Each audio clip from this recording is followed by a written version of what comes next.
Live from WBFF in Baltimore, this is Fox 45 Morning News. You're taking a live look over the harbor cam right now, looking at the inner harbor. A little gloomy this morning on this Sunday, but so far the rain has not started. Thanks so much for joining us on this Sunday, July 16th. I'm Mackenzie Frost, but let's get right to your forecast. Meteorologist Jasmine Lomax joining us. Jasmine, it is a little very humid outside, a little cloudy, a little gloomy. What's in store later? Well, much of the same, except we're going to have more rain moving in as we head into the afternoon and then into the evening, possibly a few showers and storms, but it's all as we get ready for our next weather maker. You'll notice some areas of heavy rain in Virginia. That's starting to move north. Around us, the rain is on the lighter side, but we have seen some strong, even severe storms prompting a tornado warning close to Philadelphia. For us, though, we're not looking at a tornado threat, but instead we have the chance for heavy rain and gusty winds. And again, it's as we get ready for this cold front that's currently moving east into our area. Ahead of that, many areas in green under an aerial flood watch. I'll let you know just the timing of the rain and what to expect for your Sunday in my full forecast. Back to you. Although I appreciate the honesty and straightforwardness that we've gotten in some instances, we haven't gotten very many answers. There continues to be questions 2 weeks after 30 people were shot in South Baltimore during a community event. This week, the city council grilling 4 agencies and how the violence unfolded. Fox 45's Taylor Stewart reports on those lingering questions. 30 people were shot. Safe Streets has an organization right there in Brooklyn. The head of Baltimore City's Guardian Angels nonprofit, Marcus Strider-Dent, isn't pointing the finger at the city-run violence intervention program. Rather, the leaders who've allowed Safe Streets to operate unchecked. What I want to go after is the fact that our public officials have spent $21 million plus on an organization that can't make a phone call, can't communicate with the police, right? Can't give you any answers on who the shooters were. Don't have to give you any kind of accountability or receipts for what it is they do. Strider also raising those concerns at the city council hearing into the response to the mass shooting at the Brooklyn Homes community earlier this month. Leaders with Safe Streets say workers diffused 5 arguments in the lead up to the shooting. And on Thursday, telling the council those disputes were not immediately reported or reviewed. It slipped through the cracks on so many levels, so it's not one person to blame. Even after the hearing, though, Strider says it's hard to understand why at no point did police call for backup as the block party continued into the night. And dispatch began fielding calls like this one just before 7. Caller wanted to remain anonymous, states that hundreds of males and females are armed with guns and knives at the location. You're a cop, okay? You got Foxtrot, you got all this. You see that many people converging on a neighborhood in one of the most violent cities in the country. Why would you let that go on? Why would you let it become unaddressed? Questions Strider says he's not sure he'll ever get answers to. That was Taylor Stewart reporting. We also heard from the president of the Baltimore chapter of the NAACP. That organization continues to have concerns about the future of the Baltimore Police Department. This incident, we told you guys this incident was going to happen when we had our last press conference. This is why you need community engagement on the front end before you bring in a police commissioner. So I hope that every member of this council is taking very seriously your responsibility to vet a police commissioner. Let's check back in on our question of the day. Do you think Baltimore police should respond to large crowds immediately in the wake of what we know now about the response time to that mass shooting at Brooklyn Homes? So far, 89% say yes. 11% of those who have weighed in say no. You can still vote by heading to our website at foxbaltimore.com/vote. This morning, a voluntary water restriction is still in place for parts of our region. It comes after a fire Thursday at the Cromwell pumping station in Baltimore County. Here's the latest. Harford County residents no longer under the alert, but people living in Baltimore City, Baltimore County, and Howard County are still being asked to conserve water on a voluntary basis. DPW asking residents to avoid excessive use of water. That means cutting back on activities like watering your lawn and washing your cars. Right now, DPW is still working to determine what repairs are needed to return the pumping station into service. Two men arrested in connection to an armed bank robbery in Glen Burnie. It happened just before noon yesterday at the Wells Fargo off Ritchie Highway. Police say one man fled into Baltimore City, where they arrested them after being barricaded inside a home. A Prince George's County man has been arrested for allegedly posing as an officer.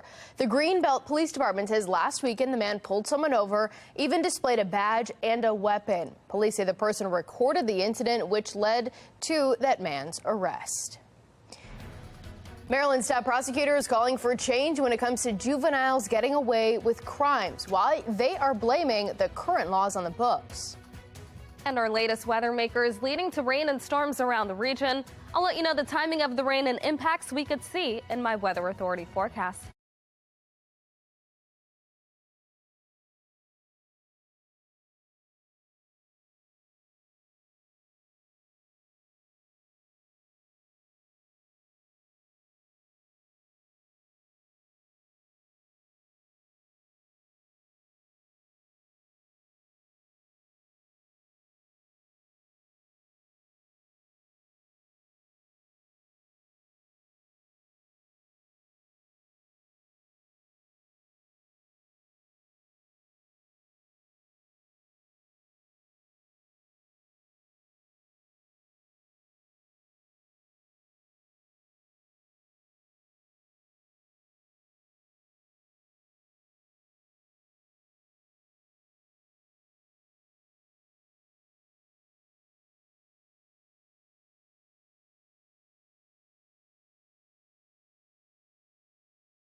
Continuing coverage this morning, several top prosecutors across the state of Maryland are saying their hands are tied when it comes to holding juvenile offenders accountable. Fox 45's Maxine Stryker has more on why they say several laws are to blame and something needs to change. They know that, nothing's really going to happen to them if they keep their crime in a certain limit of types of crime. Juveniles getting away with crime. It's an issue statewide that has Maryland's top prosecutors calling for change. We reached out to every state's attorney in Maryland asking, do you believe the Maryland General Assembly has made it difficult for your office to hold juveniles accountable for criminal acts? And do you support the Juvenile Justice Reform Act of 2022 and the Child Interrogation Protection Act? Of the 24 states' attorneys, 10 answered our questions. What I will tell you is we need to do something fast, quick, in a hurry. Juveniles understand that nothing will happen to them. And all of them agreed the General Assembly has made it more difficult to hold juveniles accountable. I think without question, over the last several years, the General Assembly has changed a number of the laws that deal with juvenile crime, and I think that's certainly led to some problems. It's the Juvenile Justice Reform Act of 2022 and the Child Interrogation Protection Act they think are letting juveniles get away with crime with little to no consequence. In Calvert County, State's Attorney Robert Harvey told Fox 45 he doesn't support either law. He says juveniles need to know that they are going to be held accountable for their actions. The law calls for 6 months probation for juveniles who commit adult misdemeanors and 1 year for juveniles who commit adult felonies. Harvey says these timeframes are not sufficient to deter conduct, do not in many cases reflect the seriousness of offenses committed by juveniles, and do not allow for the provision of services that juveniles often require. In Frederick County, State's Attorney J. Charles Smith says his office testified against both bills. He says the laws make it difficult to hold young people accountable to the extent necessary for public safety, adding rehabilitation measures for youth have been reduced significantly and accountability has been substantially diminished as well. Unless the crimes are very serious, the courts have no ability to require rehabilitation or treatment. The juvenile system has become one of voluntary engagement with little enforcement mechanisms. We are still waiting to hear back from 14 state's attorneys. We also asked Baltimore City Mayor Brandon Scott if he thought the juvenile justice laws on the books need to change. Here's what he said. You know that I think there's something need to change. You know, I had a bill in Annapolis this year around home monitoring and the notification around home monitoring. No one, a juvenile or adult, should be able to be outside of where they're supposed to be for 48 hours before any notification happens. And if someone breaks that, then they should be able to be detained by law enforcement. But what I am going to do is go back this session and work with our General Assembly, work with our governor to make sure that we are changing anything that needs to be changed. But my focus is going to be on those that I know are allowing crimes to be committed against those juveniles and by them. All right, we're celebrating National Ice Cream Day right here in the studio. After the break, how you can elevate your ice cream experience to a new level.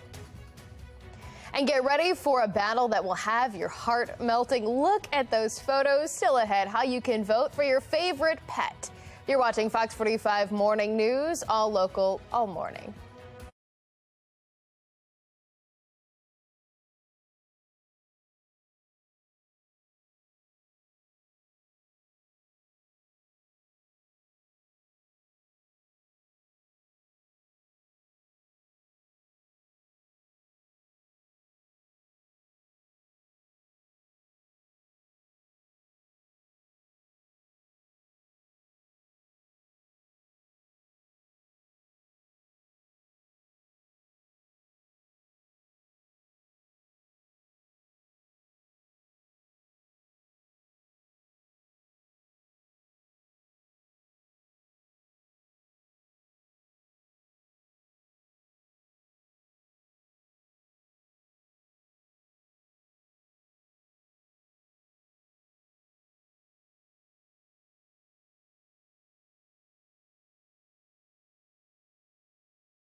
If you're looking to celebrate National Ice Cream Day, what better way than with a refreshing treat, especially since it's so hot outside. Joining us this morning is Maryland Live Casino's Director of Beverage Operations, Seth Gibson, to share the newest recipe with milkshakes and a twist. Seth, good morning. Thanks so much for bringing this. No, thank you so much for having us. Tell us a little bit about what's in these, what are in these milkshakes and how soon can we get them? Absolutely. So these are boozy adult milkshakes, available only at Sports and Social, which is right in the heart of Live Casino and Hotel Maryland. Okay. So it's taking refreshing childhood classics, you know, bringing back the nostalgia of the ice cream truck rolling through your neighborhood, but giving that adult boozy twist to it. And who doesn't love a milkshake milkshake, a little ice cream treat combined with an adult beverage as well. It's the best of both worlds. So walk me through what we have here, the different options. Sure. So this one is our vanilla toffee. It's vanilla bean ice cream, salted caramel, Heath bar crumbles, and then it's topped off of an ice cream bar. And of course, this one's made with wild turkey bourbon. Okay. So that play off of the bourbon, the toffee, the salted caramel, it just goes together so well. Yeah, that sounds really good. And this one, obviously, an Oreos lover's dream right here. Sure. So this is your chocolate crunch. This has got Oreo crumbles. It's made with chocolate ice cream, and we're using a chocolate vodka in it. Okay, and the next one is this, what is it, strawberry? Yep. So if you loved the strawberry crunch bar from the ice cream truck, this is going to take you right back to your childhood. So it's vanilla ice cream, some homemade strawberry puree, and we're finishing this one with that strawberry crunch bar, a little bit of cotton candy, and of course they're all topped with whipped cream and a cherry. And this one's made with Captain Morgan spiced rum. Oh, okay. And you said briefly, but where can people go to get these if they're interested in perhaps getting them today? I mean, absolutely. Yeah, these go live today, so we're actually rolling them out today. In honor of National Ice Cream Day, but they're at Sports and Social, which is our sports bar and partnership with FanDuel right there in the heart of Live Casino, Maryland. Perfect. Which one's your favorite? My personal favorite is that vanilla toffee crunch. So you said these go live today. How long will they be available? They'll be available for the foreseeable future, so if you can't make it out today, come on down. But always at Live Casino, whether it's at Sports and Social, if it's at David's Lounge, Prime Rib, we always have new cocktail menus rolling out on a regular basis. Perfect. What other options do people have? Let's say they don't necessarily want this gorgeous milkshake. What else can people get? Well, you stop by our bar. We have a brand new frozen drink program there. So we have yards with Red Bull vodka slushes, a Mount Gay rum runner. You can swing over by Prime Rib for some really great craft cocktails, or we've got an amazing gin and tonic menu at David's restaurant. And if people don't drink alcohol, can you still get one of these milkshakes, you know, without one of these? Of course you could, but who would want to? Okay, but you have the option. Yes, if people don't absolutely. you can have an adult milkshake or just a regular milkshake. Yep, come, enjoy a great meal, get a milkshake, watch the game. Perfect. Awesome. Seth, thank you so much for joining us. These milkshakes look wonderful. Can't wait to try them. Jasmine, what can people expect outside? Well, it's going to be a hot and steamy day. Hot, perfect for a milkshake, but we do have some rain in the forecast, and we're already starting to see those showers across the state. Around the Baltimore area, rain is on the lighter side, but we're seeing some heavy rain now in parts of southern Maryland. Also along the eastern shore around Ocean City, still dealing with that heavy rain. We've even seen some severe storms in parts of Pennsylvania. Close to Philly, there was a tornado warning there. Now, the biggest severe threat is going to be where we have that tornado watch. That's for areas in yellow. But here, we still have the potential for strong to severe storms as this cold front does begin to move east into our area. Notice all of the areas in the dark green shading. That is for an aerial flood watch that extends through 8 p.m. tonight. 79 for the current temperature, and it's a little bit rainy over Baltimore. Also, notice the feels like temperature, our heat indices are now in the low 80s. Otherwise, temperatures are mainly in the 70s and the 80s across the state, but later on, those numbers reach the upper 80s. Another hot and steamy day is in store, and of course, that rain will have a big impact on your plans. As we get closer to noon, we'll continue to track those showers and potential storms. There could be some areas of heavy rain. Then as we head to about 2, 3 o'clock, we get a slight break from the heavy rain and the more widespread rain. But after that, as the cold front begins to move over our area, we'll have the chance for a line of showers and storms and heavy rain. There's also the threat of gusty winds, so you want to make sure that you have multiple ways of receiving any alerts that may be issued. We'll be back to dry weather on Monday morning. Then into the afternoon, a few more clouds arrive. We'll stay mostly dry, but overnight there will be the chance for a few stray showers. And on Tuesday, there's another chance for rain on the way. We're under a marginal risk, and that's for all of the areas around the region in the dark green. That's threat level 1 of 5 for strong to severe storms. The primary threats will be gusty winds and areas of heavy rain. If you do come to flooded waters, make sure that you turn around. We'll be back to dry weather tomorrow. We have the chance for scattered showers and storms on Tuesday. We'll be mostly dry on Wednesday. Then we remain unsettled as we end the work week on Thursday and Friday. On Saturday, it's looking mostly dry. Today, our temperatures gradually rise to the upper 80s, possibly the low 90s in some spots. We have that chance for rain, but then tomorrow, hot and dry, 94, 92 on Tuesday. After that, we finish the week in the upper 80s and low 90s with more rain on the way. Mackenzie? All right, Jasmine, thank you. With so many opting for a poolside view in the hot summer months, safety has to be top of mind. For pool management, having enough lifeguards on duty is a big part of that. Our Sinclair sister station in Ohio has more on how some with a little extra life experience are stepping up to the plate. Well, you may think that the only people sitting in lifeguard chairs like this are teenagers looking for a summer job. But that's not the case right here at the Toronto Memorial Pool, as Ohio's oldest lifeguard, or lifeguards, could be right here. Norman Witzel, or to many at the Toronto Memorial Pool, is known as Norm. At 76 years old, he spends his time by the pool, but he's also the lifeguard on duty. And I put my 36 to 40 laps in and then jump in the lifeguard stand and be ready to go. It was a decision Norm made whenever the pool was facing the nationwide labor shortage. So he completed his 26.5 hours of lifeguard training and got to work. But in 3 days, I was a lifeguard. I made it. It was very hard. But Norm isn't the oldest person poolside. Just a few chairs down is 90-year-old Josie Blackburn, supervising the kids at the splash pad section. Blackburn says this job's been the best thing to happen to her, as many places wouldn't give her a chance.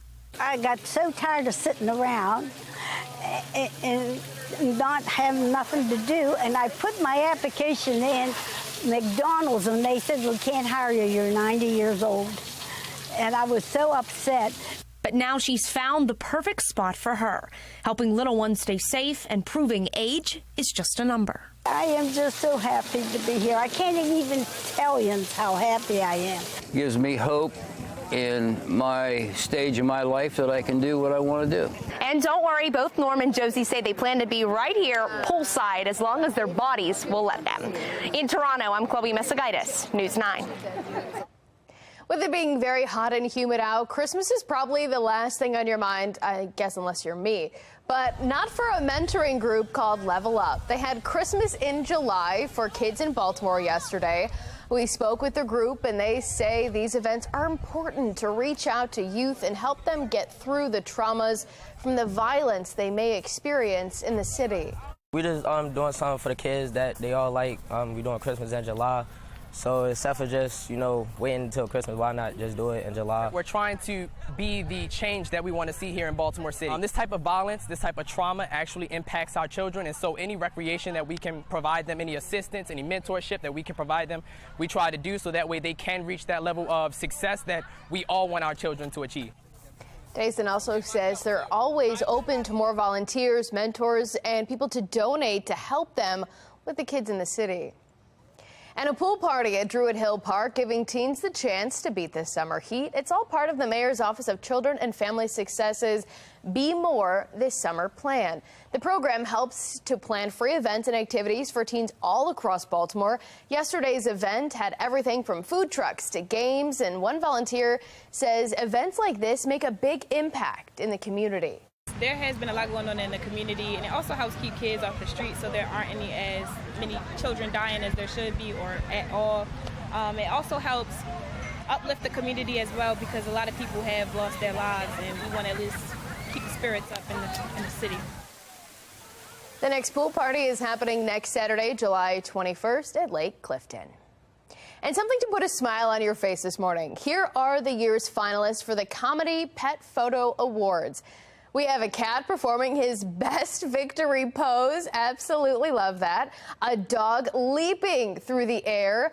Another dog jumping headfirst into the sand. And a cat sticking their tongue out. These photos are just hilarious. Look at that dog is digging.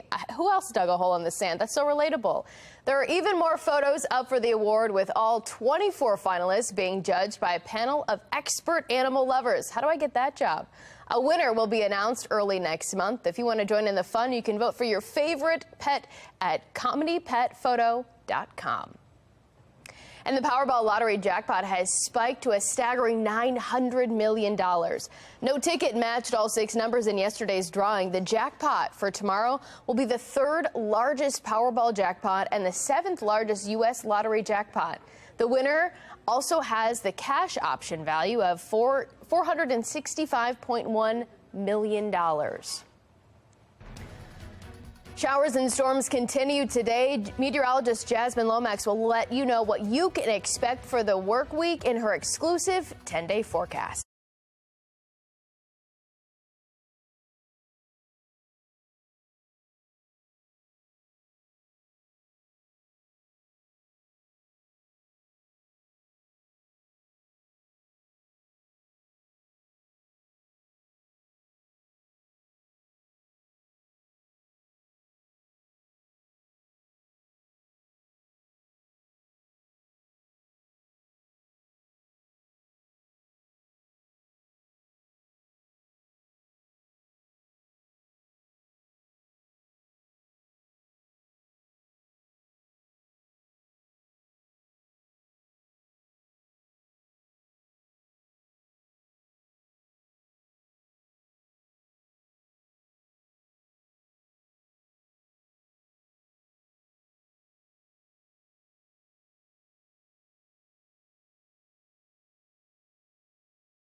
Right now, you're taking a look over the harbor. It's a little rainy, gloomy, gray, a little foggy as well. We're dealing with our latest weather maker, and that will mean rain and storms heading into the afternoon, and then more storms later on today. Our temperatures reach the upper 80s and low 90s, so it's going to be hot and humid. But tomorrow, 94 for the high, plenty of sunshine. 92 on Tuesday with another round of showers on the way. Upper 80s and low 90s as we head into the rest of the week. And then the weekend, we'll have multiple chances for rain, more rain on Thursday and Friday, and then possibly into the upcoming weekend. So typical annoying summer pattern. Yeah, this is pretty, it's hot, humid, a little rainy. Today's the perfect day to stay inside, get some, laundry and cleaning done. It's a good day for that. It's a little gross out. It feels really sticky and gross. But tomorrow, back to the sunshine. Looking forward to that, Jasmine. Thank you. And thank you so much for joining us. Have a great